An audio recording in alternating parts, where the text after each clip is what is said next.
Is it morally right to buy weapons from a country that is accused of testing them on occupied territories?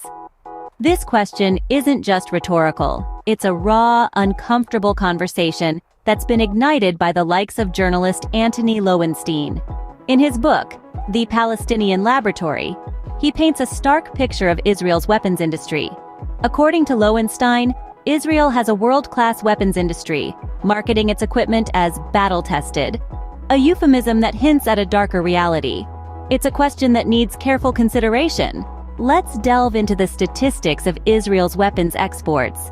Israel's arms industry is a global force, with its products reaching far beyond its own borders.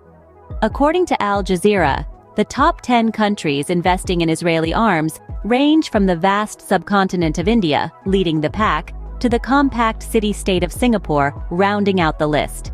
Their weapons are not just commodities, but also tools of diplomacy, forming a complex web of international relations. Each transaction is a vote of confidence in the Israeli Defense Forces brand, a nod to the battle-tested quality of their armaments. But beneath the surface of these transactions, there is a darker narrative. These arms, as journalist Antony Lowenstein points out, have been conveniently tested on occupied Palestinians. The IDF brand, therefore, carries a heavy moral weight. Each purchase is not just a simple transaction, it's an endorsement of the methods used to test these weapons. The implications of these statistics are far-reaching. They show how countries are indirectly implicated in the conflict through their investment in Israeli arms. These figures are not just about commerce, they're about complicity, about the choices nations make and the values they implicitly endorse. These figures show the extent of Israel's influence in the global arms market. So, what does this mean for countries buying weapons from Israel? The question lingers, and it's heavier than it seems. It's not merely a business transaction, it's a moral conundrum.